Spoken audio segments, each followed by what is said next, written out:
السلام عليكم ورحمة الله وبركاته. أسعد الله صباحكم بكل خير ويوم سرور وفرحة وبركة عليكم، يا رب انصر أهل غزة. طيب، احنا هنتكلم عن حاجة حلوة أوي، حاجة تعملها ما تخليكش تبقى بردان، تخليك تبقى بصحة جيدة. احنا هنتكلم النهاردة. أول حاجة، أنا لقيت موقع روعة روعة روعة. الموقع ده واخد أحسن مستشفى في كاليفورنيا من 30 سنة، وعامل موقع حلو قوي. هحط لكم السكرين بتاع الفيديو. الموقع ده بيتكلم على حاجة حلوة قوي، فقريت كده فيه حاجات جميلة قوي. فبيقول ايه اكتر حاجة مفيدة في الاستحمام البارد.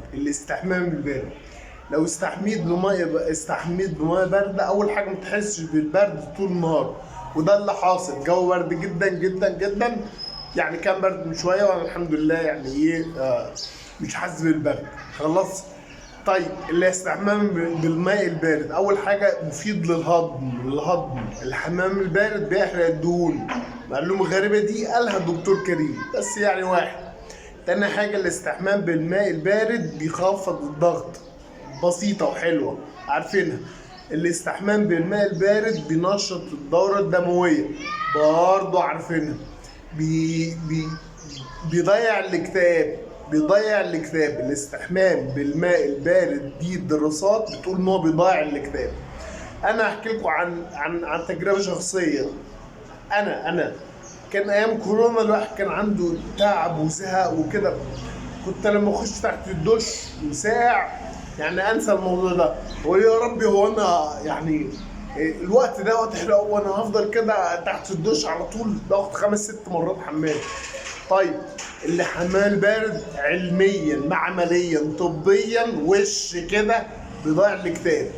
طيب، ضغط، بيظبط القلب، حلو جدا للقلب، حلو جدا جدا جدا للقلب، يعني بيحافظ لك على القلب. بس لو انت مرض قلب وعامل دعامات او عامل عمليه مثلا جراحيه في القلب، ربنا يشفيك يا رب.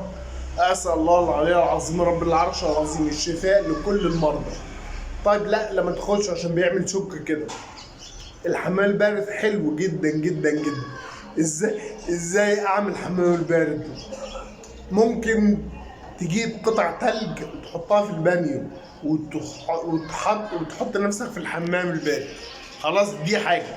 طيب، في مصر، في الجزائر، في تونس، في ليبيا، في المغرب، مثلا في دول كتير ممكن من حمام يعني الدش على طول كده.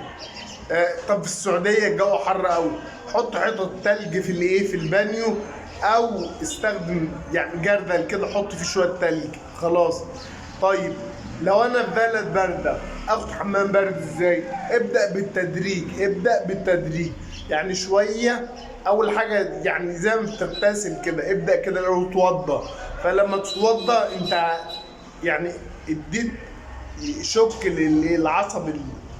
اعصابك ان انت ايه يعني هتتوكل على الله، تخش في معمعه. طيب، بعد ما اتوضيت تخش كده بجنبك اليمين وخش بجنبك الشمال. في دراسه هولنديه والله لسه قاريها بتقول ان الناس اللي بتاخد حمام سخن وبعدين حمام بارد دي اكتر ناس ما يعني بيجي لها برد وما بتروحش الشغل. اقسم بالله، دراسه هولنديه من عند فيرجيل فان دايك. خلاص، لو سمحت عايز تاخد حمام بارد يعني كما يجب، خلاص اتوكل على الله كده وخش كده وخلي قلبك جامد. خلاص، خلي قلبك جامد، توكل على الله. طول اليوم اليقظه الذهنيه بتاعتك تبقى عاليه، يعني عندك تفاؤل، عندك حب، عندك كده سرور. الحمام البارد ده سحر. الحمام البارد فيه كلام كتير جدا عنده. طيب، واللي عايز يقرا اكتر هسيب لك فوائد الحمام البارد كتيره والابحاث بتاعها في وصف الفيديو.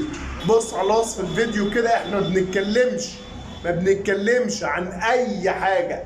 القناه دي مش هتلاقي عليها اي حاجه الا بالابحاث العلميه. خش على صفحه الابحاث العلميه او الكلام انا جايبه من بحث ايه. خلاص، عشان الرحمن فاسأل به خبيرا.